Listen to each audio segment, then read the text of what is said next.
खर्राटे लेकर सोने से हर किसी को दिक्कत होती है। हर आदमी यही चाहता है कि उस व्यक्ति के साथ ना सोए जिन्हें खर्राटे की समस्या है। ऐसे में इन लोगों के साथ लोग सोने से घबराते हैं और उन्हें खराब लगता है कि कहीं उनकी नींद ना टूट जाए। वहीं खर्राटे लेने वाला व्यक्ति ये नहीं जान पाता कि उसके कारण दूसरों को कितनी परेशानी हो रही है।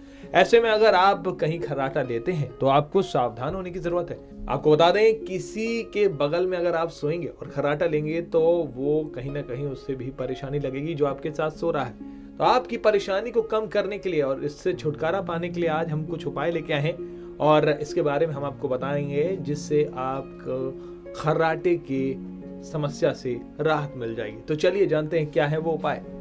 सबसे पहले खर्राटे की समस्या से निजात पाने के लिए आप 1 गिलास गुनगुने पानी में 3 चम्मच दालचीनी पाउडर मिलाकर पिएं। इससे लगातार अगर आप सेवन करेंगे तो काफी फायदे नजर आएंगे।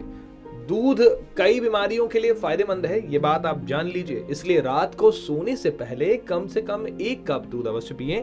इससे भी खर्राटे आने बंद हो जाते हैं। कई बार जिन्हें साइनस होता है और वो इस परेशानी से जूझते हैं, इस वजह से भी उन्हें खर्राटे आते हैं। इसलिए अगर आपको भी साइनस है तो आप इससे निजात पाने के लिए डॉक्टरों की सलाह जरूर लीजिए। अगर आप धूम्रपान के आदी हैं तो इससे आपको बचना होगा। अधिक धूम्रपान करना आपकी सेहत के लिए काफी नुकसानदायक होता है। धूम्रपान कैंसर जैसी जानलेवा बीमारियों के साथ साथ स्लीप एपनिया का कारण होता है। जब शरीर में पानी की कमी होने लगती है तो हमारी नाक की नली सूखने लगती है और आपको बताना चाहूंगा कि इसी वजह से हमें सांस लेने में परेशानी होती है और खर्राटे आना शुरू हो जाते हैं। इसलिए कहा जाता है कि दिन भर में कम से कम 8 गिलास पानी तो हर इंसान को पीना जरूरी है। अगर आप इन उपायों को अपनाते हैं तो कहीं ना कहीं आप इस समस्या से राहत पा लेंगे। क्यूरेन हेल्थ एक्स की रिपोर्ट।